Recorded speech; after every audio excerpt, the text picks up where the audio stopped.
Hola, buenos días. Necesitaría que me confirmen si el audio y la imagen es bueno. ¿Me escuchan bien?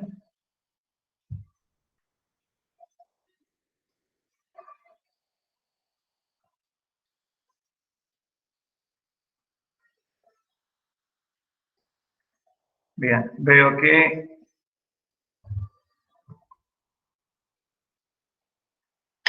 me están, bueno, veo el chat y, bueno, manifiestan que el audio es bueno. Perfecto. Bien, bueno, les doy nuevamente la bienvenida. Estamos empezando una nueva semana. Es la segunda semana que le íbamos a destinar a la unidad número 3. Ya la semana pasada, el día jueves, hubo un encuentro virtual en donde se estuvieron resolviendo y aclarando algunas dudas sobre algunas actividades. Bien, la idea del encuentro de hoy, como el de los días lunes, es aclarar cuestiones más bien que tienen que ver con contenidos teóricos. Es decir, los encuentros de los días jueves estarían reservados para aclarar dudas de actividades prácticas. No obstante, si por ahí surge alguna duda, lo podemos ver, pero lo ideal sería concentrarnos fundamentalmente en cuestiones más bien teóricas que hacen al fundamento de la unidad. Bien, recuerden que el día jueves tendríamos el último encuentro virtual para la unidad número 3. Al finalizar el encuentro ya va a estar disponible la tarea 3 con la misma lógica que veníamos trabajando. Y el día viernes tendríamos el encuentro de devolución en donde se haría la devolución justamente de esa tarea número 3. Bien, estoy viendo el chat. Bien, si hay algunas dudas,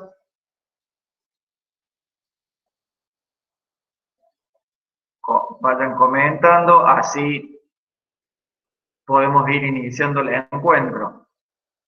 Recuerden que la idea es trabajar a partir de las dudas, de las inquietudes, dudas que hayan surgido, que generalmente las dudas surgen en el momento de al enfrentarse a la resolución de un ejercicio. Retomando un poco lo que les había comentado Sergio el jueves pasado, esta es una unidad fundamental. Quizás en principio parecería que no tiene, que no está directamente relacionado con las unidades 1 y 2, es una especie de bisagra que en esta unidad uno comienza a desarrollar los fundamentos de la inferencia estadística. Recuerden que allá por la unidad 1 hablábamos de la estadística descriptiva y de la inferencia estadística como ese proceso de generalizar los resultados de la muestra hacia la población. Entonces, por eso es importante que se detengan quizás en el primer punto de la unidad 3, que es la introducción, en 2 o 3 párrafos, de alguna manera, presenta la teoría de probabilidades y hace el enlace con lo que ustedes ya han visto en las unidades anteriores. Bien, Valentina pregunta sobre los teoremas. Bien, yo ahora voy a compartir pantalla, así me voy al material.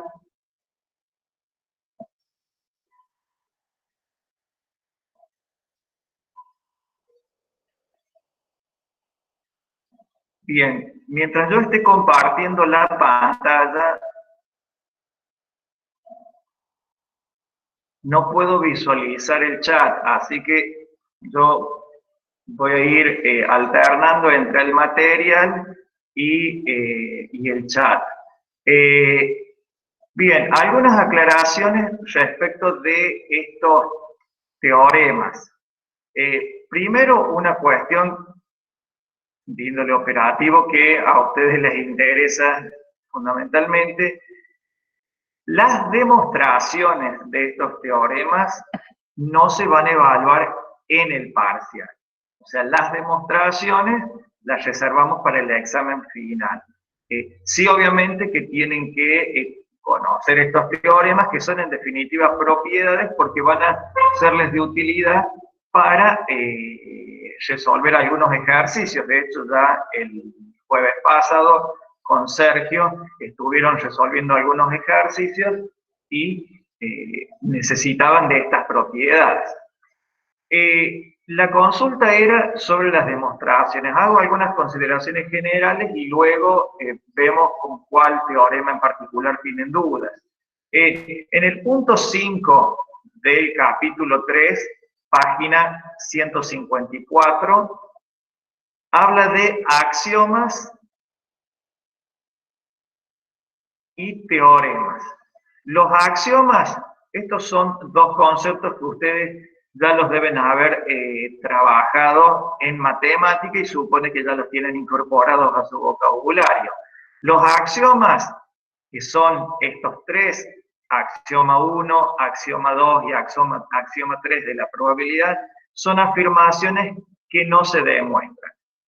Es decir, sobre la base de estos 3 axiomas se desarrolla toda la teoría de probabilidades. Es decir, acá les menciona el concepto de probabilidad. Fíjense en que es una función que asigna a cada elemento de esta familia, a cada uno de los elementos de esta familia de eventos, un número entre 0 y 1. Es decir, es una función real que hace corresponder a cada uno de los elementos de f. Esta familia de eventos f ya fue definida anteriormente. Es decir, en esto es importante que ustedes vayan siguiendo la secuencia. El primer concepto que uno debería tener en claro es el de experimento aleatorio, ya que solo en el contexto de un experimento aleatorio uno puede hablar de probabilidad. Si uno está enfrente de un experimento determinístico, hablamos de certeza, porque uno tiene seguridad respecto del resultado que se va a presentar. Solo en el contexto de experimentos aleatorios o fenómenos aleatorios es que cobra sentido el término probabilidad. Luego se presentó el concepto de espacio muestral, el concepto de eventos, el concepto de familia de eventos, y finalmente aparece el concepto de probabilidad como esta función real que es una asignación, uno hace una correspondencia entre los elementos de F y el intervalo 0, 1. La forma de cuantificar las probabilidades ya lo abordaron anteriormente, que son los distintos enfoques o teorías, el enfoque clásico, el enfoque frecuentista y el subjetivo. Ahora, independientemente del enfoque que ustedes utilicen, al momento de cuantificar la probabilidad de un evento, esa probabilidad debe satisfacer estos tres axiomas. Sobre la base de estos axiomas es que se pueden probar o demostrar esos teoremas que se mencionan a continuación. Uno de los axiomas, hay algunos que son bastante intuitivos, como el primer axioma que plantea que la probabilidad de cualquier evento es no negativa. Es decir, si la probabilidad está midiendo la posibilidad de que un evento se presente, evidentemente que no podría ser negativa. Si fuese imposible el evento, la probabilidad asumirá su valor mínimo, que es 0, pero nunca un valor negativo. Luego, el segundo axioma plantea la probabilidad del espacio muestral. Recuerden que el espacio muestral era la colección de todos los resultados posibles para un experimento dado. La probabilidad del espacio muestral es 1. Y el tercer axioma, que es fundamental, ¿por qué? Porque la mayoría de las demostraciones utilizan el axioma número 3. Bien, no puedo señalarlo. El axioma 3 entonces es fundamental. Ahora, fíjense lo que plantea, y de hecho ya Sergio lo estuvo aclarando el jueves pasado. Parte de dos eventos. Acá lo presentamos para dos eventos por una cuestión de simplicidad, pero esto es válido para cualquier cantidad n de eventos, es decir, para una sucesión de eventos. Fíjense en que la condición es que esos eventos deben ser mutuamente excluyentes o disjuntos. ¿Qué quiere decir mutuamente excluyentes? Que un evento excluye al otro, es decir, que los eventos no se pueden presentar simultáneamente, a la vez no se pueden presentar. Y si lo quisiéramos representar gráficamente, utilizando la teoría de conjuntos, esto lo trabajaron el jueves pasado, uno lo representaría como dos conjuntos que no tienen elementos en común, es decir, que están separados. Esa es la idea de disjunto o mutuamente excluyente. Bajo esa condición, es decir, de eventos que sean excluyentes entre sí, lo que plantea el axioma 3 es que la probabilidad de la unión, es decir, A unión B, es igual a la suma de las probabilidades de los eventos. Ahora, esto se cumple si y solo si, fíjense, la intersección de los eventos es el conjunto vacío, que es lo que manifestamos recién, que los eventos tienen que ser disjuntos, mutuamente excluyentes.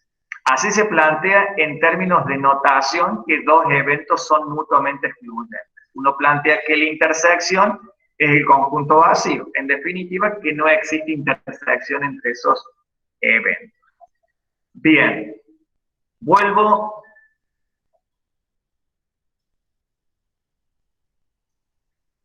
al chat.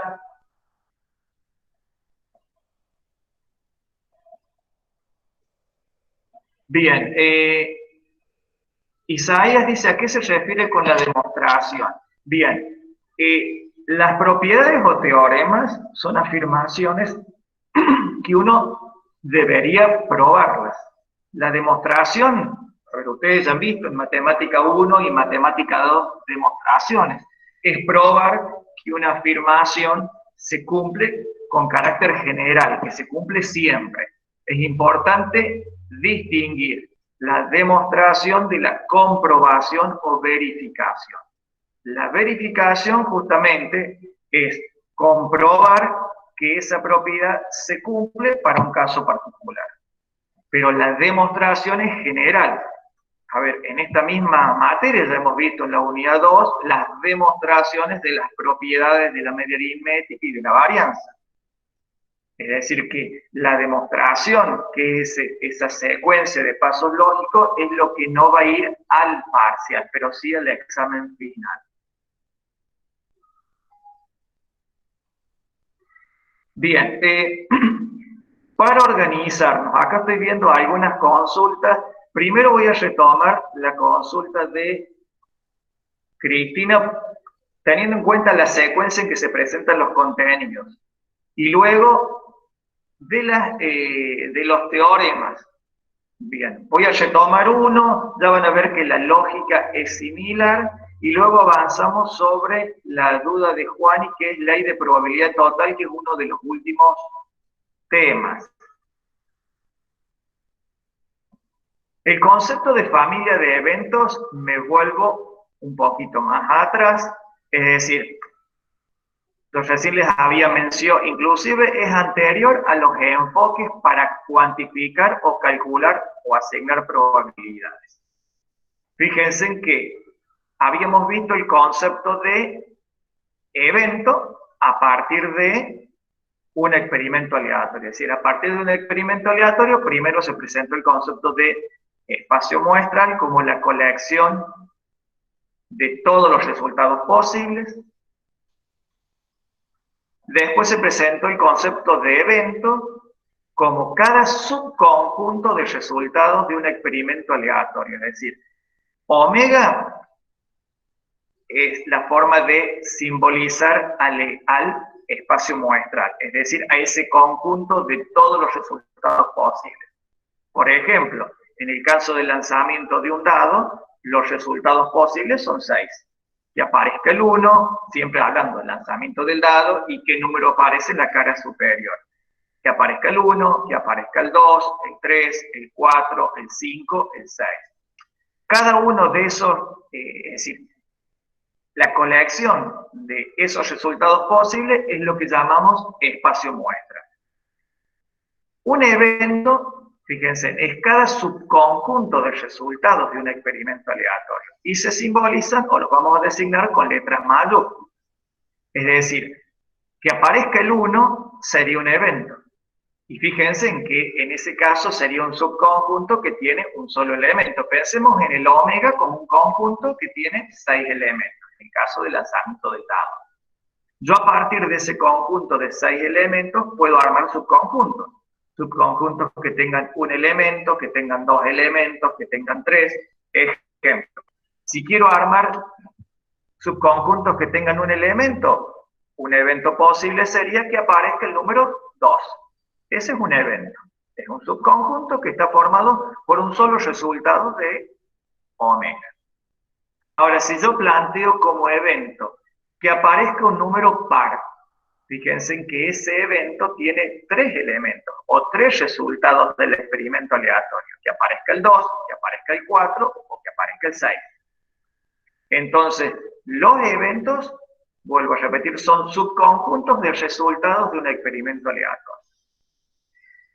Que aparezca el 2, que aparezca el 3, que aparezca el 1, se llaman eventos simples, porque están compuestos por un solo elemento o resultado de omega. Los eventos compuestos serían, por ejemplo, que aparezca un número par, porque esos subconjuntos están integrados por más de un resultado posible. Ahora bien, si nosotros nos tomáramos... y otra cuestión importante. Todo evento tiene asociada una medida de probabilidad. Es decir, que para cada evento uno debería poder calcular la probabilidad de ese evento. ¿Cómo se calculan las probabilidades? Ahí pasamos al punto siguiente, que es enfoques para asignar probabilidades. Enfoque clásico, frecuentista, subjetivo. Pero retomando la idea de eventos. Si uno se tomara el trabajo de enumerar todos los eventos posibles, es decir, pensemos primero subconjuntos que tengan un solo resultado. Entonces tendríamos el evento que aparezca el 1, que aparezca el 2, que aparezca el 3, el 4, el 5, el 6. Ahí ya tenemos 6 resultados posibles. Tenemos 6 eventos. 6 eventos simples o elementales. Ahora pensemos en definir eventos que estén integrados por dos resultados. Entonces, un evento podría ser que aparezca el 1 o el 2, otro podría ser que aparezca el 1 o el 3, el 1 o el 4, el 1 o el 5, el 1 o el 6, y así, si yo podría enumerar todos los eventos que incluyen dos resultados. Y así podría hacer con eventos que incluyan tres resultados y enumerarlos a todos. Por ejemplo, un evento podría ser que aparezca el 1 o el 2 o el 3. Otro evento podría ser que aparezca o el 1 o el 2 o el 4. Y así luego podría armar eventos de 4 resultados, eventos de 5 resultados y eventos de 6. Esa es la cantidad máxima de elementos que tiene omega. Todos esos son eventos. Lo que sucede es que algunos son de interés, hay otros que quizás no sean de interés. Por ejemplo, si estamos pensando en un juego de azar en donde el jugador paga una inscripción y tiene un premio, bueno, yo podría plantear que el juego consiste en, perfecto, va a lanzar un dado y va a obtener tantos pesos como indique la cara superior del dado. Entonces, si aparece el 1, cobra un peso, si aparece el 2, 2, si aparece el 3, 3. Esto que lo hacemos con un dado, lo podríamos hacer más complejo y pensar en un juego con dos dados. Es decir, conviene siempre pensar con un experimento simple para comprender los conceptos y luego uno lo puede complejizar. Es decir, probabilidad, que es un tema que nosotros lo vamos a abordar en una sola unidad, es un tema para desarrollar todo un curso. Evidentemente que no pierdan de vista que esta materia, estadística 1, lo que les va a proveer es una serie de herramientas que deberían serles de utilidad en futuro desempeño profesional. Bien, la familia de eventos, y esa era la duda, es el conjunto de todos los eventos posibles. Es decir, recuerden que yo recién les dije, hagamos el ejercicio de enumerar todos los eventos que están comprendidos por un resultado, por 2, por 3, por 4, por 5 y por 6. Entonces, si enumeramos, fíjense que acá tienen el concepto de familia de eventos. Es la colección completa de subconjuntos que puedan definirse a partir del espacio muestra. Es decir, es una gran familia que está integrada por eventos. Eventos que incluyen un resultado, 2, 3, 4, 5 y la cantidad máxima 6. Fíjense que para el caso concreto, en donde estemos en presencia de un espacio muestral discreto, es decir, en donde nosotros podemos contar o enumerar los resultados posibles, específicamente el ejemplo del lanzamiento del dado, el espacio muestral es discreto y concretamente es finito, porque yo puedo identificar el primero y el último elemento. En el caso del lanzamiento del dado, fíjense en esta notación que tienen acá, numeral de omega. El numeral de omega o el cardinal, digamos, el numeral de omega es el cardinal del conjunto. Este es un concepto que lo deben haber trabajado en matemática 1. El cardinal de un conjunto, ¿qué me indica? El número de elementos que tiene ese conjunto. Entonces, en el caso del lanzamiento de un dado, el cardinal de omega es 6. ¿Por qué? Porque tiene 6 elementos. Esa gran familia de eventos, ese gran conjunto, ¿cuántos elementos va a tener? Surge de aplicar esta técnica de conteo, que es 2 elevado a la s, en donde s, ¿qué es s? S es la cantidad de elementos de omega. Entonces, si ustedes elevan 2 elevado a la sexta, eso les da 64. Es decir que para este experimento, que es lanzar un dado, la familia de eventos tendría 64 eventos. Fíjense que este 2 a la s, que es una técnica de conteo, justamente las técnicas de conteo, al final del capítulo hay un anexo, son justamente técnicas que nos ayudan a contar. Si nosotros no conociéramos las técnicas de conteo, y bueno, trabajaríamos un poquito más, porque en este caso concreto, ¿qué deberíamos? enumerar todas las posibilidades, que aparezca el 1, el 2, el 3, el 4, el 5, el 6. Ahí ya tengo 6. Ahora veamos los de dos elementos, 1, 2, 1, 3, 1, 4, y así enumerar todas las posibilidades y después contar 1, 2, 3. Si ustedes hacen ese ejercicio, yo se los sugiero que lo hagan, no se los vamos a pedir nosotros en un examen, pero es interesante al menos una vez hacerlo. Van a ver que hay 64 posibilidades. Directamente, si uno conoce la técnica de conteo, la aplica y se ahorra trabajo. Pero, vuelvo a repetir, las técnicas de conteo son técnicas para contar. Nos ahorran, nos acortan el camino. Entonces, la familia de eventos es ese gran conjunto que está integrado por todos los eventos posibles. Y evidentemente, cada uno de esos eventos tiene asociada una probabilidad. Quizás no todos los eventos de esa familia sean de interés. Quizás sean algunos solamente, pero es importante que, dado el experimento, uno defina omega, que es el espacio muestral, la colección de todos los resultados posibles. A partir de ese omega, uno puede definir esta familia de eventos y finalmente define la medida de probabilidad o probabilidad, y esa terna digo porque está formada por tres elementos.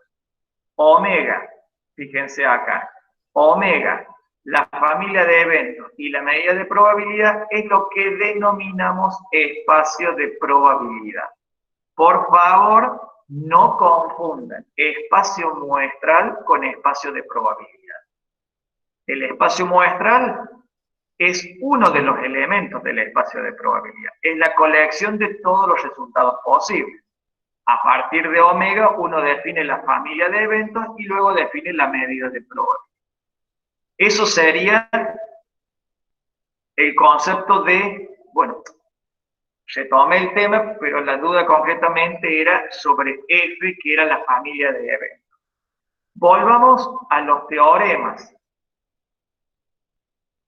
Fíjense que el primer teorema plantea, sea un evento perteneciente a F, fíjense en qué era F, esa familia de eventos. Es decir, siempre cuando uno plantea un teorema, tiene que hacer referencia, normalmente uno hace a un espacio de probabilidad, en donde está identificado omega, la familia de eventos y la medida de probabilidad. Pero bueno, sea un evento cualquiera que pertenece a esa familia F.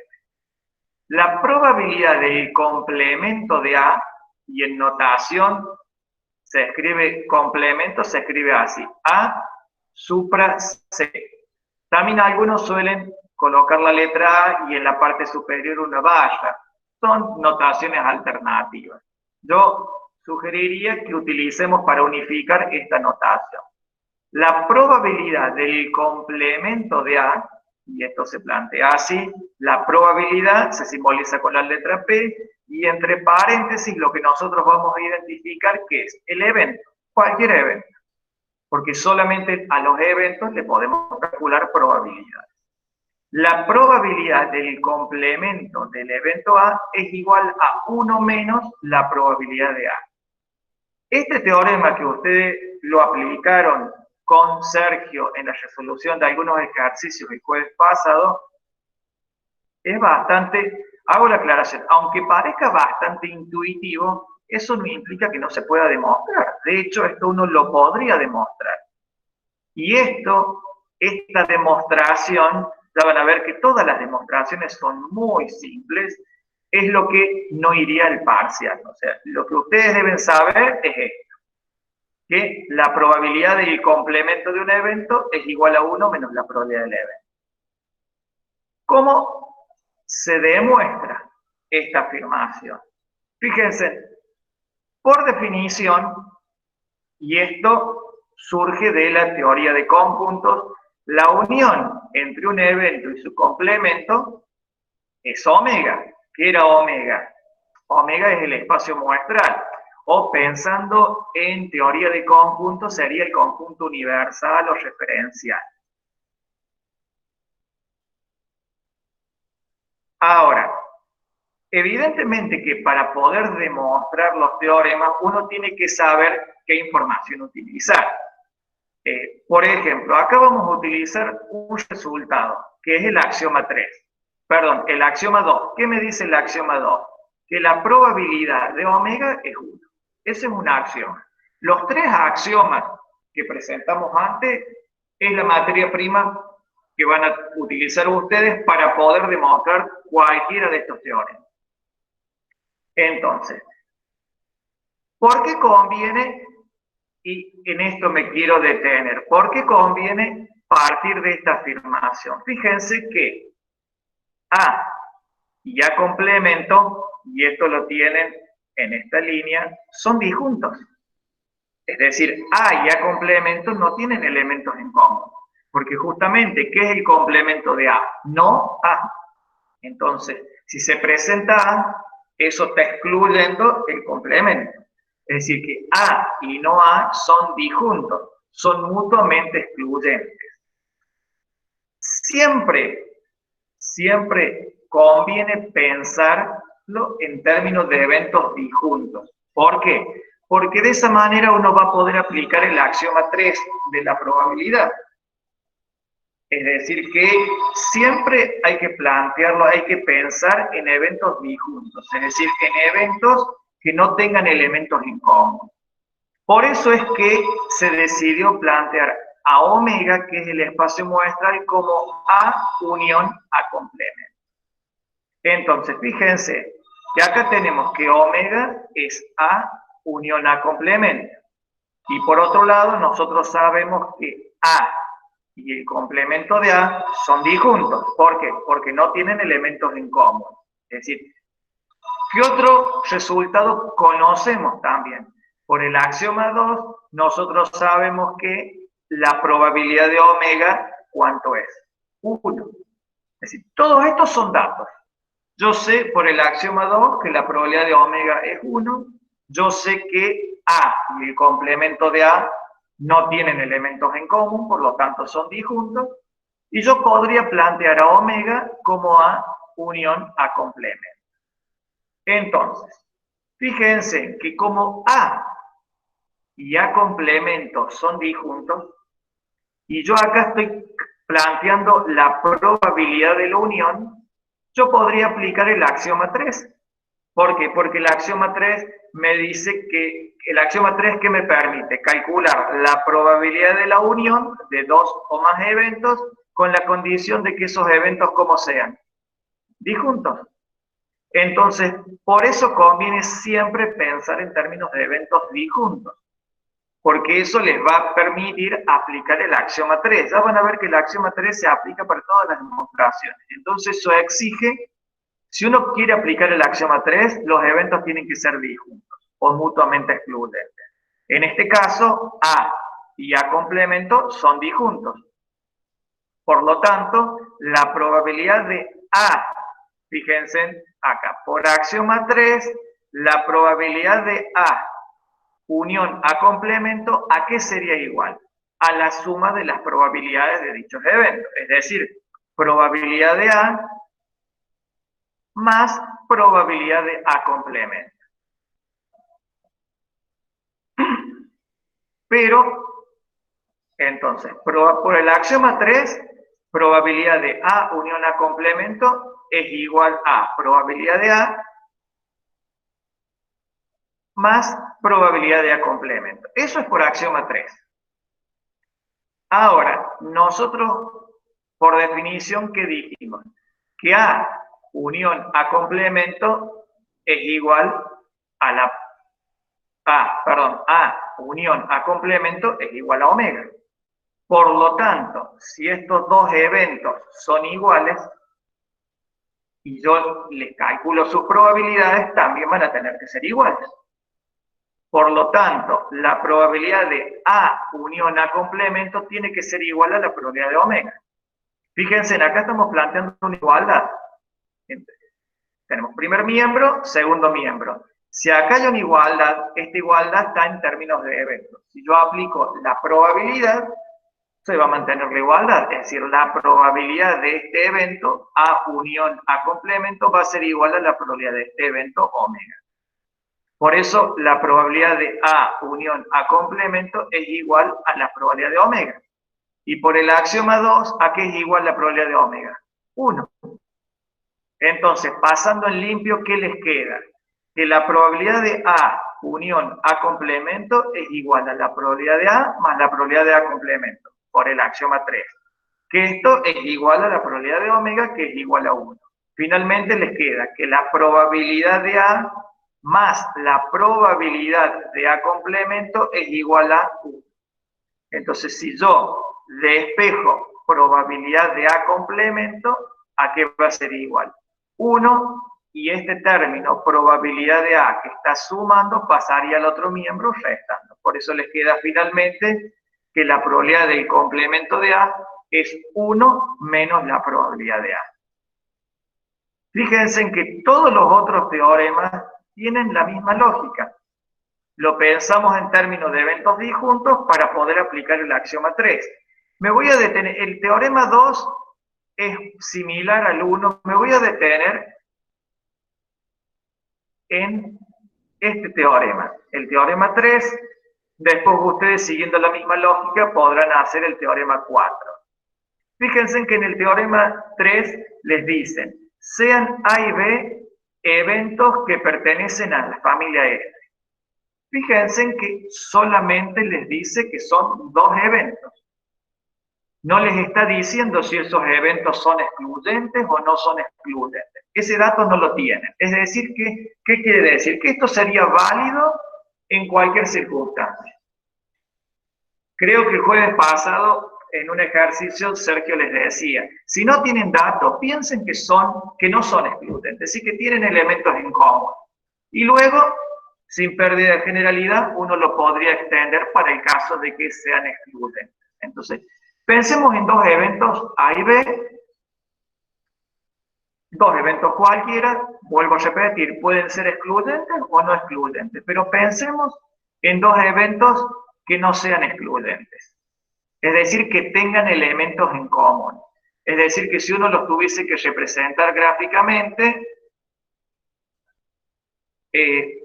uno lo haría como dos conjuntos superpuestos, es decir, que tienen elementos en común. Bien, lo que plantea el teorema 3 es que la probabilidad de B menos A, fíjense en que B menos A es la diferencia entre dos eventos. Recuerden que acá es importante retomar operaciones con conjuntos. Unión, intersección, diferencia, complemento son las que vamos a utilizar. La probabilidad de B menos A, el teorema dice que es la probabilidad de B menos la probabilidad de la intersección. Esto que ustedes en términos de evento intuitivamente lo vieron el jueves pasado en la resolución de algunos ejercicios, se puede probar, se puede demostrar con carácter general. Entonces, para esto convendría pensar A, el evento B, y fíjense que acá tienen, por definición,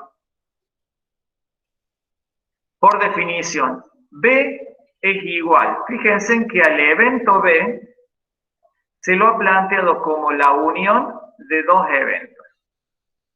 Ahora, ¿por qué se lo plantea de esta manera? Porque la idea es pensarlo en términos de la unión de dos eventos que sean disjuntos. Vuelvo a repetir, esto independientemente de si A y B son disjuntos o no son disjuntos. Siempre conviene pensar en reglas generales como que no son disjuntos, es decir, que tienen elementos en común. Bien, entonces, B es igual a intersección B, ¿qué sería? Los elementos comunes, es decir, los elementos comunes entre el evento A y el evento B. Si ustedes piensen gráficamente en dos conjuntos A y B, si ustedes tuviesen que sombrar la intersección, sería los elementos que se superponen entre A y B. Y B menos A, ¿qué sería? Los elementos de B que no pertenecen a A. Fíjense que si ustedes sombrean A intersección B y luego B menos A, esos dos sombreados no se superponen. Porque cuando yo digo B menos A, estoy sombreando todo lo de B que no pertenece al evento A. Es decir, que cuando digo B menos A, no estoy incluyendo la intersección. ¿Por qué? Porque en la intersección hay elementos de B y de A. Es decir, esto conviene revisar los conceptos de teoría de conjuntos. B menos A es todos los elementos de B que no pertenecen a A. Entonces, gráficamente sería todo lo de B excluyendo la intersección. Y A intersección B, ¿qué sería? Justamente los elementos que tienen en común. Entonces, estos dos eventos, A intersección B y B menos A, si uno los representa gráficamente, los sombreados no se superponen. Es decir, que son disjuntos. Y da la casualidad que si uno junta los dos sombreados, tiene en definitiva todo el conjunto B. Es decir, que al conjunto o al evento B uno lo podría representar de esa manera, como la intersección de A y B, unión B menos A. Vuelvo a repetir, ¿por qué se lo plantea así? Y yo necesito expresar a B como la unión de eventos disjuntos para poder aplicar el axioma 3. Todos los teoremas tienen la misma lógica acá. Fíjense, como estos dos eventos que planteamos recién son disjuntos. ¿Por qué son disjuntos? Porque la intersección es el conjunto vacío. Lo de recién, los sombreados no se superponen de A intersección B y B menos A. Entonces, como son disjuntos, puedo aplicar el axioma 3. ¿Qué me decía el axioma 3? Que la probabilidad de la unión de dos eventos que son disjuntos es igual a la suma de las probabilidades. Es decir, que la probabilidad de B es igual a la probabilidad de toda esta expresión que tienen acá, que es la unión de estos dos eventos. Y por axioma 3, ¿a qué sería igual?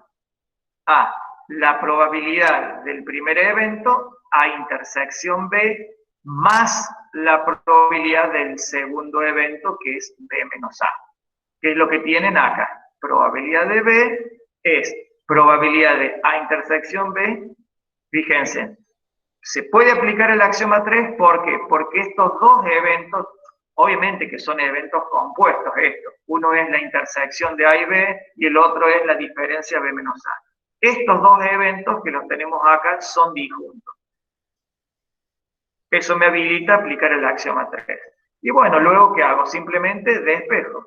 La probabilidad de B menos A, que es la que a mí me interesa, fíjense en que este término pasaría al otro miembro restando, entonces les quedaría que la probabilidad de B menos A es la probabilidad de B menos la probabilidad de la intersección. El teorema 4 es similar. Fíjense, A y B, eventos no disjuntos, es decir, que tienen elementos en común. A mí me interesa calcular la probabilidad de la unión. Entonces, A unión B, nosotros ya hemos visto que nos están diciendo que A y B son no disjuntos, es decir, que tienen elementos en común. Entonces, ¿yo podría aplicar acá directamente el axioma 3 para calcular la probabilidad de A unión B? No. ¿Por qué? Porque los eventos son no disjuntos y el axioma 3 exige que sean disjuntos. Entonces, ¿qué hago? Hago como una trampita. En realidad lo que hago es perfecto. A y B no son disjuntos, pero A unión B lo voy a expresar de otra forma. ¿Cómo? Fíjense, como la unión entre el evento A y B menos A. Fíjense, ¿qué sería B menos A? Todos los elementos de B excluyendo los que pertenecen a A. Entonces, hagan el ejercicio del sombreado, es decir, B menos A sería, tendrían que sombrear el evento B, pero sacarle la parte que pertenece a. Estamos diciendo que son no disjuntos, es decir, que tienen elementos en común. Entonces, esos elementos en común habría que sacárselos. Entonces, por otro lado, sobre el evento A. Entonces, ¿qué van a verificar si lo hacen en un papel? Que esos dos sombreados no se superponen. El del evento A y el del evento B menos A. Entonces, como esos sombreados no se superponen, eso en definitiva les está indicando que A y B menos A son disjuntos o excluyentes. Entonces, fíjense ustedes en definitiva, A unión B lo expresaron de otra manera. ¿Por qué de esta manera? Porque lo tienen que expresar de una manera tal que les garantice que sean disjuntos. Es decir, A y B no son disjuntos, pero A y B menos A sí son disjuntos. Entonces luego aplican el axioma 3 de la probabilidad. Fíjense en que acá, para el teorema 4, uno acá aparece probabilidad de B menos A, pero esto ya fue probado en el teorema 3. Entonces uno directamente utiliza el resultado del teorema anterior. Es decir, no hace falta que vuelvan a demostrarlo. Eso generalmente en los exámenes se lo solemos aclarar. Utilice todos los resultados que conozca, es decir.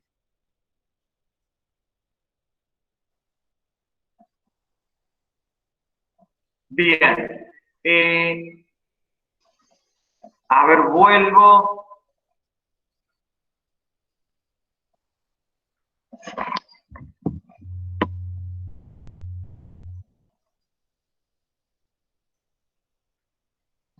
Bien, ahora no, pero recién estaba compartiendo pantalla.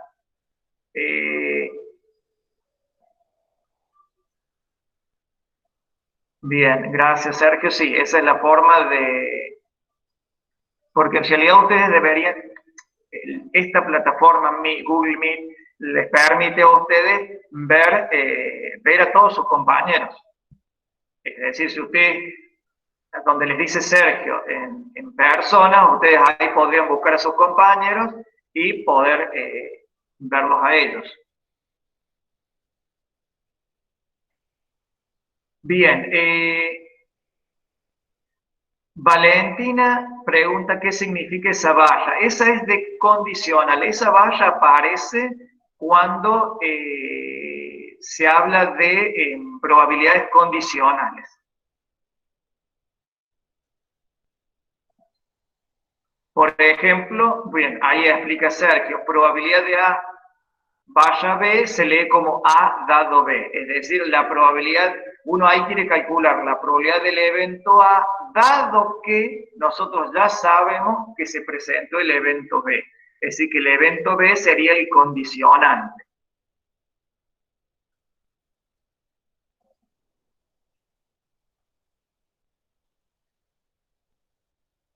Lautaro, sí, digamos, en todas esas demostraciones uno necesita aplicar el teorema, perdón, necesita aplicar el axioma 3, pero el axioma 3 se reserva solamente para el cálculo de probabilidades de la unión de eventos disjuntos. Entonces uno está obligado a los eventos que tenga, pensarlos en términos de unión de eventos disjuntos.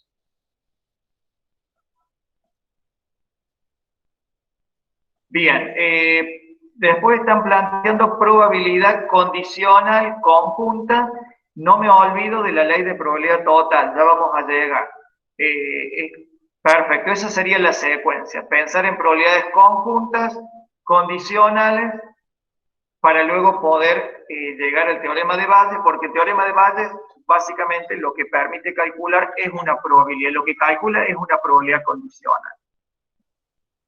Bien, probabilidad conjunta y probabilidad condicional. Bien, la probabilidad conjunta, esto uno podría hacer una analogía. ¿Recuerdan que en el capítulo 1, cuando veíamos tablas de contingencia, que eran en definitiva tablas de frecuencia para dos variables categóricas, ahí presentamos el concepto de frecuencia conjunta, de frecuencia marginal y de frecuencia condicional. Ahora vamos a hacer una analogía directa. Es decir, La probabilidad conjunta justamente está calculando la probabilidad de que se presenten conjuntamente, es decir, simultáneamente, dos eventos. Por ejemplo, si uno está, si el experimento consiste, pensemos en que seleccionamos al azar un estudiante de estadística 1 y nos interesa dos aspectos: el sexo, es decir, varón, mujer, y el lugar de procedencia, si es de Córdoba capital, de la ciudad de Córdoba, o de otro lugar, o del interior, de la provincia. Pensemos en esas dos posibilidades. Evidentemente que habría otra, que sea de otra provincia, que sea de un extranjero, pero supongamos que pensamos que procede de la ciudad de Córdoba y la otra posibilidad no procede de la ciudad de Córdoba. Si yo quiero calcular la probabilidad de que un alumno sea varón, esa sería una probabilidad marginal.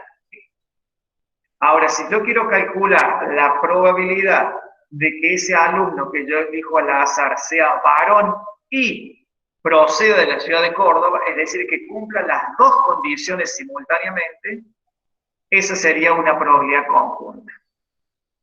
Fíjense en que, evidentemente, la probabilidad conjunta es la probabilidad de que dos eventos se presenten simultáneamente. En términos de notación de teoría de conjuntos, eso se plantearía como A intersección B. Fíjense acá, les di en el ejemplo que está en el material, página 155, es el que yo les estoy mencionando. B es el evento que sea varón, C es el evento que el alumno proceda de Córdoba. ¿Estos eventos son disjuntos? No. Es decir, no son disjuntos porque se pueden presentar simultáneamente. Es decir, puede ser que un alumno simultáneamente, sí, a la vez sea varón y proceda de Córdoba. Ahora, si yo pienso el evento C, que el alumno procede de Córdoba, y el evento D, el alumno no procede de Córdoba, C y D no se pueden presentar simultáneamente, porque o procede de Córdoba o bien no procede de Córdoba. Pero para eventos como estos, que son, cuidado acá porque muchas veces se confunde parecer un juego de palabras, pero uno podría decir que B y C no son disjuntos. O también se puede decir que son no excluyentes. Fíjense en que es lo contrario de excluyente. Excluyente es cuando uno excluye el otro. Excluyente y disjuntos son sinónimos. Acá estamos diciendo que no cumplen con esa condición, es decir, que no son disjuntos, que no son excluyentes. Es decir, se pueden presentar simultáneamente. Y eso en notación se plantea así: la probabilidad de B intersección C. Esa sería la notación de una probabilidad conjunta. Es la probabilidad de que se presenten ambos resultados, ambos eventos. Bien. Si estos eventos B y C fueran disjuntos, fueran excluyentes, como la intersección entre B y C es el conjunto vacío, la probabilidad, ¿cuánto sería? 0. Cuidado con esto, es decir, uno dice que si dos eventos son disjuntos, uno dice que la intersección es el conjunto vacío. Y si uno le aplica la medida de probabilidad, uno diría que la probabilidad de la intersección es 0. Cuidado con esto porque un error frecuente es poner que la intersección es igual a 0. Y eso está mal. Si los eventos son disjuntos, la intersección es el conjunto vacío. Y la probabilidad del conjunto vacío, nosotros ya vimos que es uno de los teoremas, es igual a 0. Obviamente que normalmente son de interés eventos que cuando uno quiere calcular una probabilidad conjunta, y bueno, de interés son aquellos eventos que sean no disjuntos, es decir, que se puedan presentar y por lo tanto el interés es en calcular esa probabilidad. Esa es la probabilidad conjunta. Probabilidades marginales serían, por ejemplo, si yo quiero calcular la probabilidad de que sea varón. Esto es similar a lo que veíamos allá en el capítulo 1. Yo quiero saber cuál es la probabilidad de que sea varón. No me interesa si procede de Córdoba o no procede de Córdoba.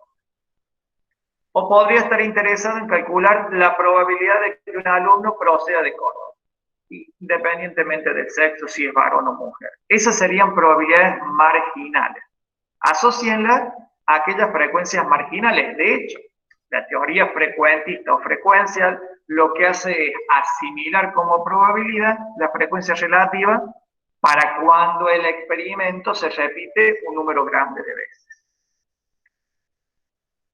¿Qué es la probabilidad condicional? Disculpen que salió cualquier cosa. Probabilidad, no soy muy bueno, no soy tan bueno como Sergio en el manejo de estos recursos. Sergio, José y Mauricio en esto me superan. Sean los eventos A y B, dos eventos. Fíjense que acá plantea como condición esto es simplemente porque esta cantidad va ahí en el denominador y para que el cociente exista. Pero en la práctica uno siempre está pensando en eventos que tienen probabilidades distintas de cero. Es decir, en los efectos prácticos, cuando uno tiene que aplicar la noción de probabilidad en algún problema y está trabajando con eventos que son posibles, es decir, que no tienen en general probabilidad cero. Podrán tener una probabilidad de presentación muy pequeña, pero en general uno no trabaja con eventos imposibles, que son los que tienen probabilidad cero. Entonces, en notación es probabilidad de A dado B. ¿Qué quiere decir? Fíjense, lo que está después de la barra es lo que llamamos condicional. Es decir, a mí lo que me interesa es calcular la probabilidad de que se presente el evento A. Ese es el evento de interés, que se presente A. ¿Qué quiere decir ese barra B? Es que yo quiero calcular que es la probabilidad de que se presente el evento A, dado que, sabiendo que el evento B ya ha ocurrido. Es decir, el evento B, yo ya sé que se presentó. Entonces, lo que quiero hacer es, sabiendo que se presentó el evento B, calcular la probabilidad de que se presente el evento A. Fíjense que esto es similar a lo que nosotros vimos en el capítulo 1 con las frecuencias condicionales. En este caso, si yo... Disculpen, me voy a trasladar porque voy a volverme hacia atrás en el material porque quiero buscar el ejemplo que es con el que está ejemplificando. Fíjense, ustedes acá tienen una tabla de contingencia, una tabla de doble entrada. Esta es una tabla de frecuencias. Si seleccionamos al azar un alumno, primer cuestión que es fundamental. Si yo selecciono al azar un alumno de estos 592, ¿estoy en presencia de un experimento aleatorio? Sí, porque yo antes de seleccionar ese alumno al azar, no sé el sexo y no sé la procedencia. Por eso es que estamos en presencia de un experimento aleatorio. Esto es fundamental que quede claro. ¿Por qué? Porque si el experimento es aleatorio, tiene sentido calcular probabilidades. Si el experimento no fuera aleatorio, y no tendría sentido. Recuerden, solo en el contexto de experimentos aleatorios calculamos probabilidades. Entonces, fíjense que de estos 592, bueno, ustedes ya están familiarizados con tablas de contingencia y cómo se interpretan las frecuencias. Evidentemente que en este ejemplo, el enfoque o teoría que se está utilizando para calcular las probabilidades es el enfoque frecuencial o frecuentista, que es el que se aplica en la mayoría de los casos. El enfoque clásico es bastante limitado por el hecho de que supone que todos los resultados son igualmente posibles y eso es una restricción muy importante. El enfoque frecuentista es el que más vamos a utilizar, casi les diría con exclusividad. Fernando. Entonces, si yo a partir de este grupo de 592 alumnos elijo un alumno al azar y quiero calcular la probabilidad de que sea varón, entonces yo diría, perfecto. ¿Cuántos varones hay? 247. Entonces, si hacemos el cociente entre 247 y 592, ¿qué nos estaría dando? La probabilidad de que ese alumno seleccionado al azar sea varón, es decir, 0,42 es la probabilidad de que sea varón. Bien, esa sería una probabilidad marginal. Ahora, el ejemplo que planteábamos antes, ¿cuál es la probabilidad de que sea varón y proceda de Córdoba? Entonces, fíjense, varón y proceda de Córdoba. Está el conectivo y. Eso quiere decir que queremos calcular una probabilidad conjunta, de que se presenten simultáneamente ambos eventos. Que sea varón y que provenga de Córdoba. Entonces, de los 592, hay 182 que cumplen con las dos condiciones, ser varón y provenir de Córdoba capital. Fernando. Sí, disculpen, pero me estoy dando cuenta, bien Sergio, de que no había compartido la pantalla. De todos modos, le fui... Ahí está. Este es el ejemplo con el que estaba trabajando. Que si ustedes tienen el material, yo les había indicado exacto hacia dónde trasladarse. Este es el ejemplo, ¿no es cierto? Primero calculamos una marginal, ahora les di el ejemplo de una conjunta. Es decir, ¿cuál es la probabilidad de... El experimento es el mismo, selecciono un alumno al azar. ¿Cuál es la probabilidad de que sea varón y provenga de Córdoba? Entonces, haría el cociente entre 182 y 592. Eso les da 0,31. 0,31 sería la probabilidad de que sea varón y provenga de Córdoba capital.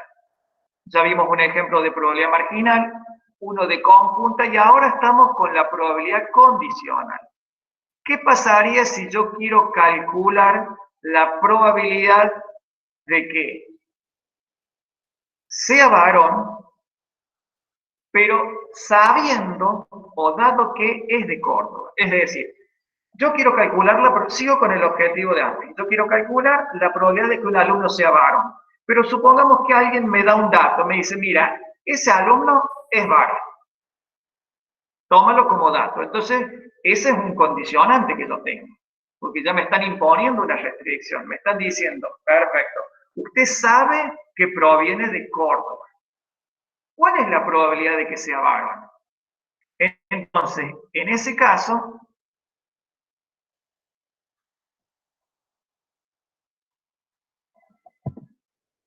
fíjense que si es varón,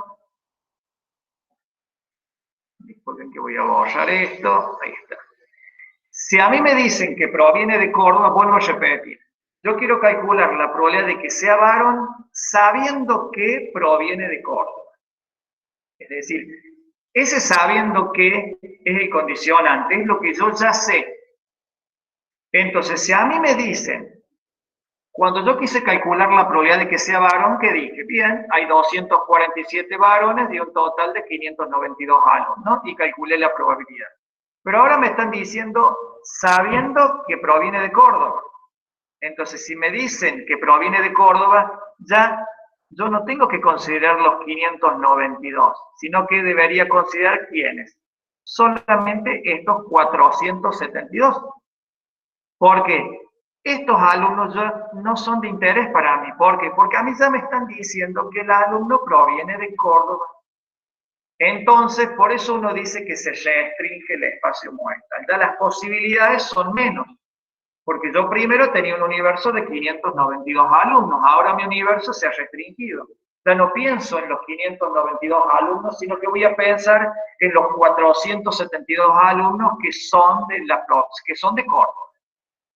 Entonces, si yo sé que es de Córdoba, ¿cuál es la probabilidad de que sea varón? Perfecto, de estos 472, ¿cuántos son de Córdoba? 182. Entonces, si nosotros hacemos el cociente entre 182 y 472, eso nos da la probabilidad de que un alumno sea varón, dado que, sabiendo que proviene de Córdoba. Entonces, siempre que calculen una probabilidad condicional, lo primero que tienen que identificar es cuál es el condicionante, porque eso es lo que les va a ayudar a ustedes a restringir el universo de análisis. El condicionante acá era que fuera de Córdoba, entonces ya no era de interés los 592, sino los 472 que son de Córdoba. A ver, quiero ver el ejemplo que tenían acá, no sé si es exactamente el mismo. Fíjense que es distinto, pero válido a la vez. Si uno intercambia, fíjense, en la probabilidad de A dado B no es lo mismo que la de B dado A. Cuidado con eso.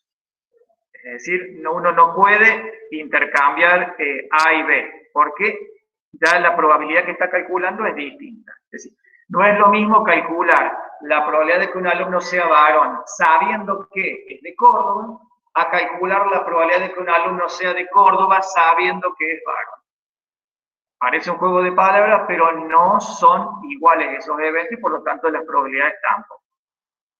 Ahora, lo que ustedes, a partir de ese ejemplo que yo les di, acá tienen otro. Fíjense en que acá lo que les pide es probabilidad de C dado B. ¿Qué sería? Fíjense en que acá está definido el evento C y B. El condicionante acá es que sea varón. Es decir, dado que es varón, ¿cuál es la probabilidad que sea de Córdoba? Que sea de Córdoba. Me vuelvo al ejemplo. Dado que es varón, voy a eliminar esto. Bien. Dado que es varón, ese es el condicionante. ¿Cuál es la probabilidad que provenga de Córdoba? Entonces ya no miro los 592 alumnos. ¿Cuál es el condicionante? Que sea varón. Entonces, dado que es varón, entonces mi universo se restringe. Ya yo no estoy mirando los 592 alumnos, sino que estoy prestando atención a quiénes. A los varones. ¿Y cuántos son varones? 242. Es decir, que mi universo de análisis, mi espacio muestral se ha restringido. No miro los 592, miro solamente los 247 varones. Entonces, dado que el alumno seleccionado es varón, ¿cuál es la probabilidad de que provenga de Córdoba? 182 dividido 247. 182 dividido 247. Eso les da 0,73, 0,74. Ahora, vayamos a la resolución que ustedes tienen acá. Fíjense que el cálculo que nosotros hicimos, ¿cuál fue? Nosotros solamente dividimos 182 por 247. Ese fue el cálculo que nosotros hicimos. ¿Qué es lo que intuitivamente uno haría? Y el resultado nos dio 0,73, 0.737. Ahora, lo que nosotros vamos a hacer acá, y de esa manera es que uno va a llegar a esta forma de cálculo general de probabilidades condicionales, es dividir numerador y denominador, es decir, 182 y 247 lo voy a dividir por 592. ¿Qué era 592? El total de alumnos. Es decir, para referenciarlo al total. Entonces, si yo divido esto por matemáticas, si uno, numerador y denominador, lo divide por una misma constante, la igualdad se mantiene. Ahora, ¿qué pasa cuando yo divido 182 dividido 592? ¿Qué estoy calculando finalmente? Una probabilidad conjunta. Porque, ¿qué es 182 dividido 592? Es la probabilidad de que un alumno seleccionado al azar sea varón y provenga de Córdoba. Y en el denominador, fíjense, cuando yo divido 247 dividido 592, ¿qué estoy calculando? La probabilidad de que sea varón, que es nuestro condicionante. De esa manera es que intuitivamente uno llega a esta expresión general. La probabilidad, toda probabilidad condicional, ¿cómo se calcula? De esta manera, si probabilidad de A dado B es la probabilidad conjunta dividido la probabilidad del condicionante. Fíjense, en lo que va en el denominador es la probabilidad del condicionante, es decir, la probabilidad de B. Más allá de que uno, a efectos prácticos, muchas veces hace directamente el cociente, como lo hicimos antes en la tablita, conviene pensarlo de esta forma porque para algunos cálculos uno tiene que retomar la fórmula de definición de probabilidad condicional. Y obviamente, a partir de esta expresión, uno podría despejar. Si yo quiero despejar probabilidad de A intersección B, esta probabilidad que está en el denominador pasaría a este miembro multiplicando. Entonces, les queda que la probabilidad conjunta es igual al producto de la condicional por la marginal, que es lo que ustedes tienen acá.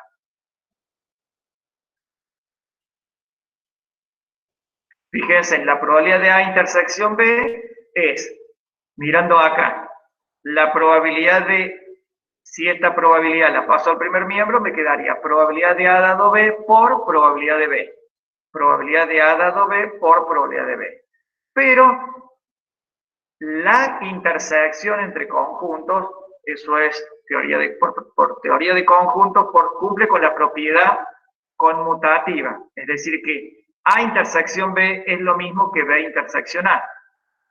Entonces, si uno lo plantea en términos de B intersección, es decir, que ¿de dónde viene esta otra expresión que ustedes tienen acá? Que así como acá ustedes han planteado probabilidad de A dado B, uno también podría plantear la probabilidad de B dado A. ¿Y a qué va a ser igual la probabilidad de B dado A?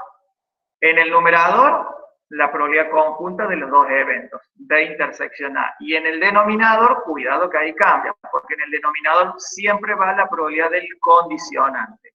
Si yo digo B dado A, en el denominador va a ir la probabilidad de A. Si de esa expresión yo despejo la probabilidad conjunta, obtengo esto. Es decir, que la probabilidad conjunta entre dos eventos A y B, como regla, fíjense, se llama regla general porque se aplica siempre. Multiplicativa, porque las reglas multiplicativas están asociadas al cálculo de probabilidades conjuntas. Y la regla aditiva a la probabilidad de la unión. Por eso, para calcular la probabilidad de A unión B, hablábamos de regla aditiva y para calcular la probabilidad conjunta A intersección B, multiplicativa. Bien, vuelvo un poquito. Bueno, me habían planteado.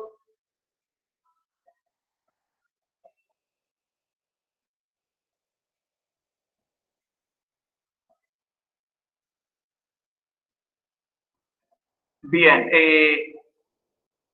me habían preguntado lo de Bayes. Acá veo una pregunta sobre independencia de eventos. Bien, la independencia de eventos está asociada directamente a la noción de probabilidad condicional. Justamente, cuando uno tiene que determinar si dos eventos son independientes, en definitiva, lo contrario de independencia sería que son dependientes, que están asociados, que uno condiciona al otro. Por eso es que está directamente vinculado. Si yo calculo la probabilidad de A dado B, estoy diciendo cuál es la probabilidad de A condicionado a que se presentó el evento B. Si el evento B realmente está condicionando la presentación de A, entonces ahí los eventos no van a ser independientes. ¿Cuándo van a ser independientes los eventos? Cuando el hecho de que se presente el evento B, eso no condiciona la probabilidad de que se presente el evento A. Fíjense en que acá ustedes tienen independencia de eventos. Fíjense, si la ocurrencia de uno de ellos no modifica la probabilidad de aparición del otro.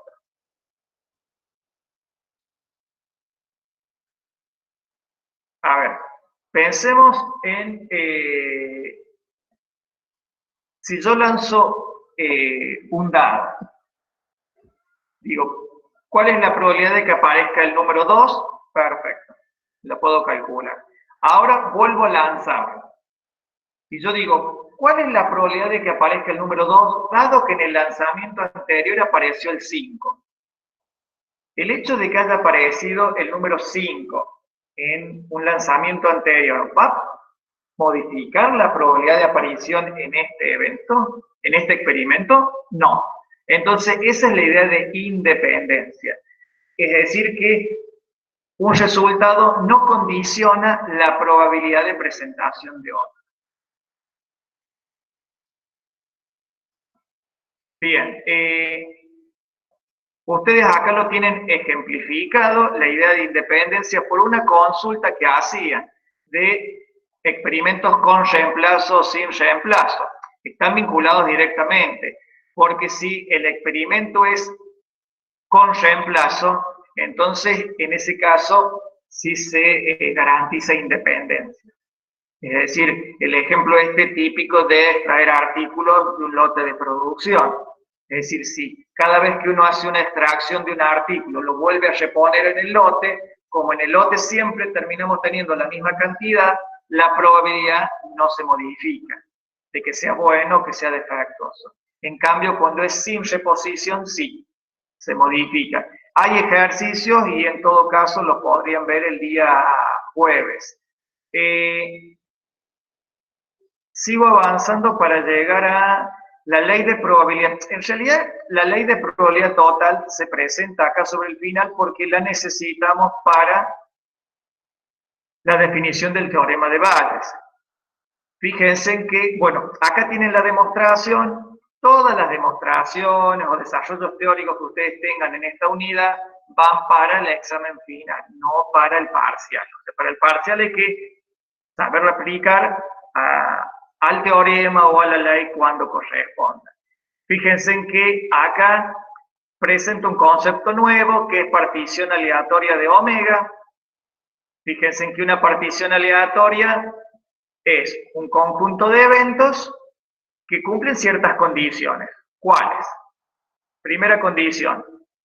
Fíjense, la intersección de pares es el conjunto vacío. ¿Qué quiere decir? Que A sub 1, A sub 2, A sub 3, A sub n son disjuntos. Vamos a decir partición aleatoria supone que los eventos son mutuamente excluyentes o disjuntos.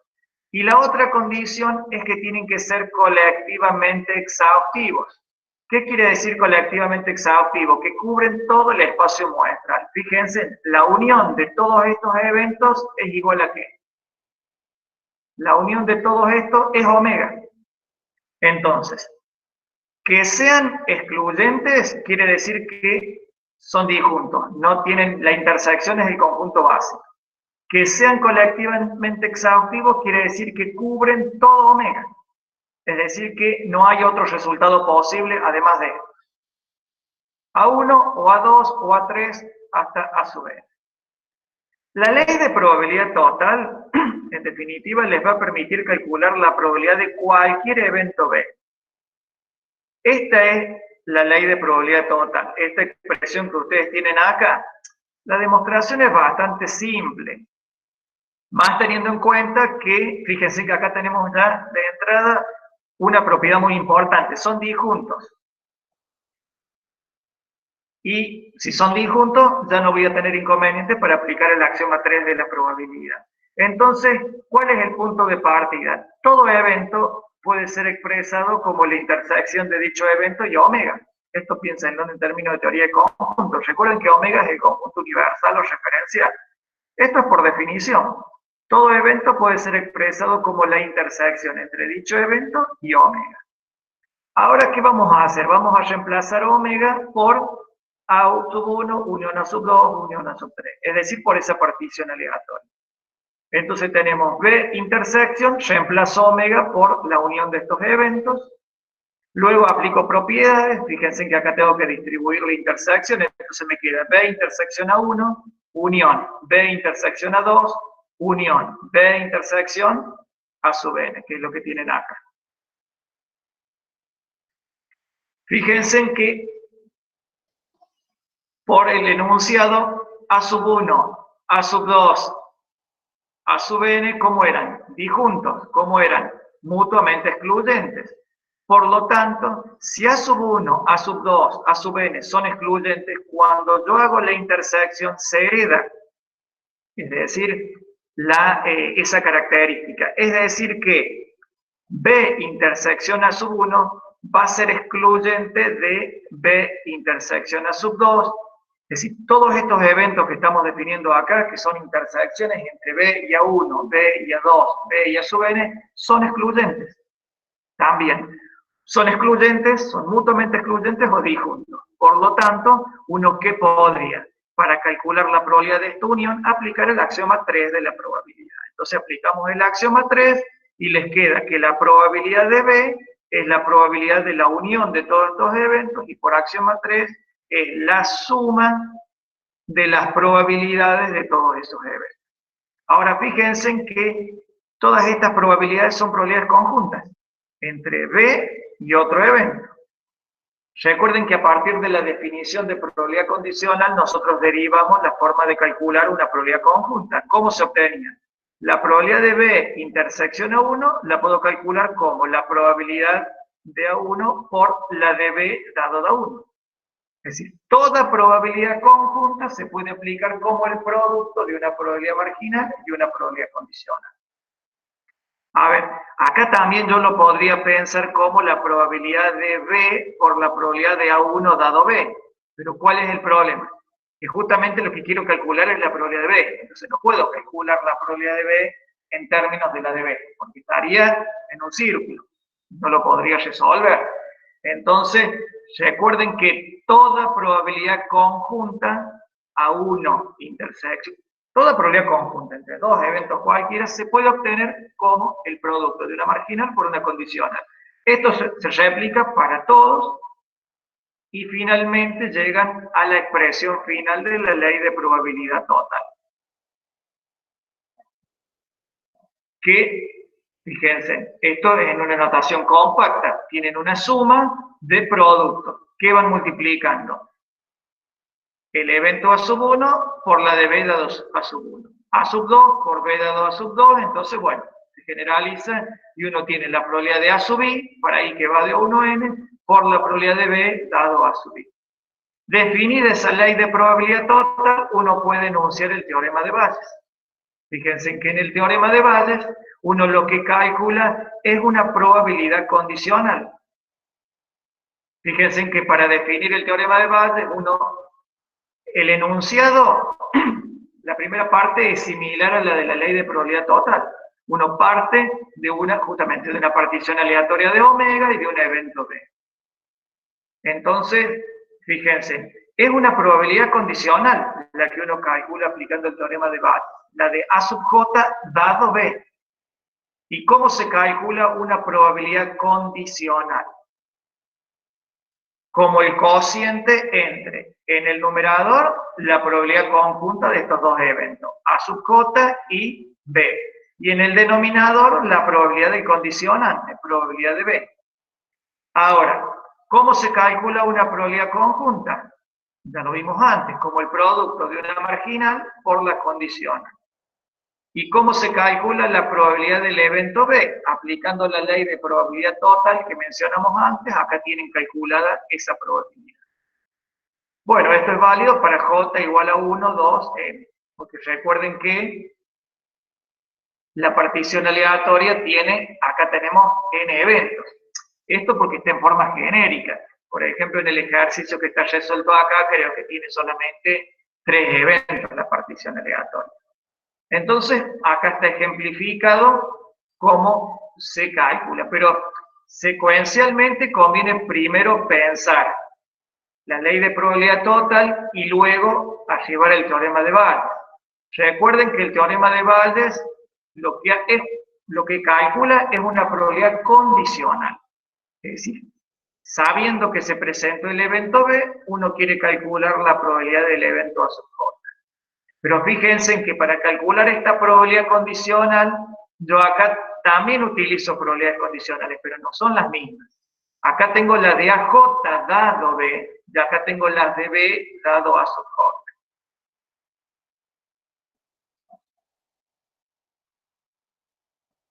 Bien, quiero volver porque...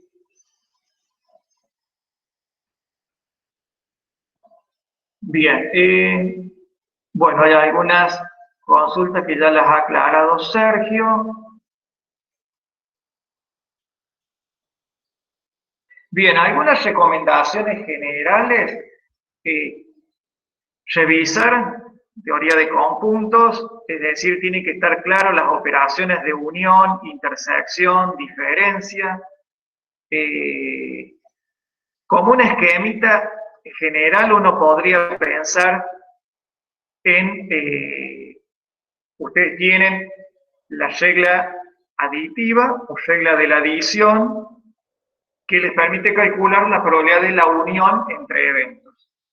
Y luego tienen la regla multiplicativa que lo que les permite calcular son probabilidades conjuntas.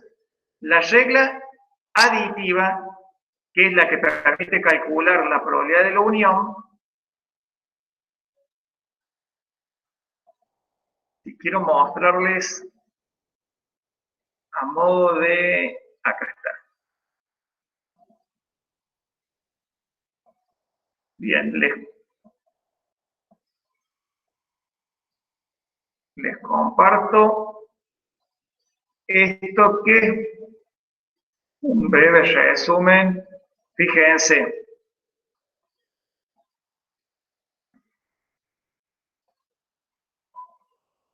Resumiendo, regla de la adición permite calcular probabilidad de la unión entre eventos.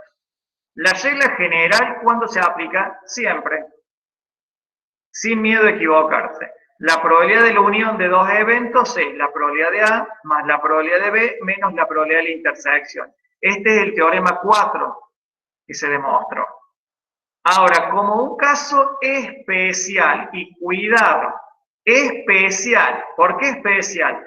Porque solamente se va a aplicar cuando, fíjense, A intersección B sea el conjunto vacío. ¿Qué quiere decir? Cuando los eventos sean disjuntos. Si los eventos son disjuntos, la intersección es el conjunto vacío y la probabilidad de la intersección, ¿cuánto sería? 0. Por eso es que esta expresión general se convierte en esta. Fíjense que desaparece este último término. ¿Por qué? Porque al ser excluyentes, al ser disjuntos, la probabilidad de la intersección es 0. Pero cuidado, la regla especial solo se puede aplicar si ustedes tienen la seguridad de que los eventos son disjuntos. Si no tienen ese dato, regla general. Y la regla de la multiplicación, la regla general. Recuerden que la regla de la multiplicación permite calcular probabilidades conjuntas. Toda probabilidad conjunta se calcula como el producto de una marginal por la condicional. Regla general, ¿cuándo se aplica? Siempre. Caso especial, si los eventos fuesen independientes, y cuidado con esto, porque este es un error frecuente, tiene que estar explicitado que los eventos son independientes o bien antes tendrán que probarlo. Si no, ustedes no pueden suponer que sean independientes. O bien está explicitado en el enunciado o bien del mismo problema surge, el caso que yo les decía. El lanzamiento lanzo un dado, luego lanzo otro, evidentemente que un resultado no puede condicionar la probabilidad de aparición del otro. Pero a no ser que el dato surja del propio enunciado, ustedes previamente lo deberán probar. Y si no, se aplica la regla general. Solo cuando sean independientes, ¿a qué es igual la probabilidad conjunta? Al producto de las dos marginales. ¿Por qué? Porque si son independientes, esta probabilidad condicional B dado A es igual a la probabilidad de B. ¿Por qué? Porque si yo digo que B y A son independientes, estoy diciendo que el evento A no condiciona la probabilidad de ocurrencia de B. Por lo tanto, la probabilidad de B dado A es igual a la probabilidad de B. Fíjense, es fuerte ese resultado. Es decir, si la probabilidad de B dado A, dado que yo condiciono por A, me sigue dando la probabilidad de B, ¿qué quiere decir? Que en realidad A no condicionó nada y por lo tanto A y B son independientes. Entonces, si son independientes, esta probabilidad que está pintada acá, B dado A, es igual a la probabilidad de A y por lo tanto la probabilidad conjunta es el producto de las probabilidades marginales. Pero por favor, cuidado con la aplicación de la regla especial. Esto solamente es válido cuando los eventos son independientes. Y vuelvo a repetir, me voy a cansar de repetirlo porque en los exámenes generalmente ese es el error. Suponen que son independientes cuando en realidad en ningún lado dice que son independientes. Ustedes lo que tienen que hacer es,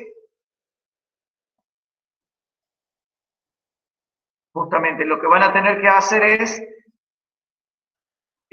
probar previamente si son o no son independientes. Bien, se nos está terminando el tiempo, no veo más consultas. Sí, traten de aprovechar, yo entiendo que quizás la semana pasada, bueno, el parcial fue el día lunes, pero no ha habido muchas consultas. Ha habido una sola consulta de teórico y creo que 3 consultas de práctico.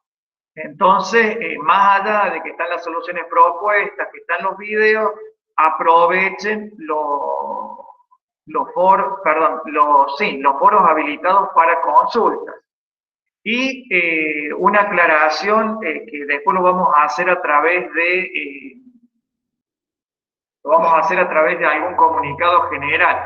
Las consultas habría que canalizarlas entre días lunes y viernes. Aquellas consultas que ustedes realicen un día sábado, un día domingo, y nosotros lo más probable es que recién las estemos contestando el día lunes.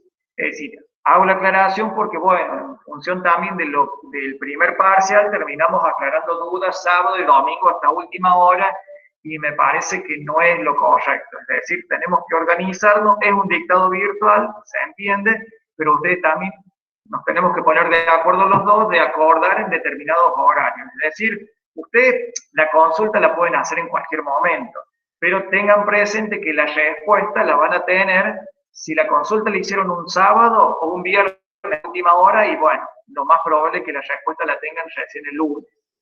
Por ahí uno entra el fin de semana y atiende alguna consulta. Con respecto al segundo parcial, fíjense que en el cronograma, que está en el aula virtual, está puesta la fecha, no recuerdo ahora, pero ya se los muestro. En cronograma, perdón porque me saco, sí.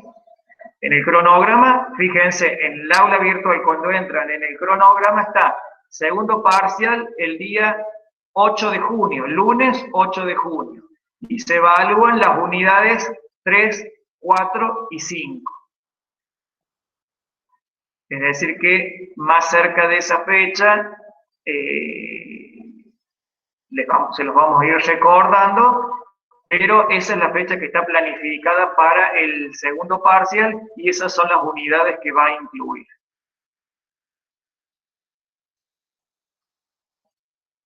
Bien, sí, 8 de junio, María Azul.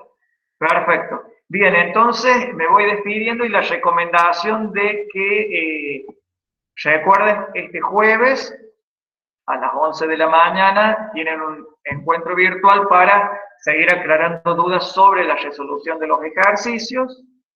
Al finalizar el encuentro virtual va a estar disponible la tarea 3. Van a tener un tiempo para resolverla con la misma lógica de la tarea 2. El día viernes se hará la devolución y eventualmente, si quede tiempo disponible, se seguirán aclarando dudas sobre los ejercicios.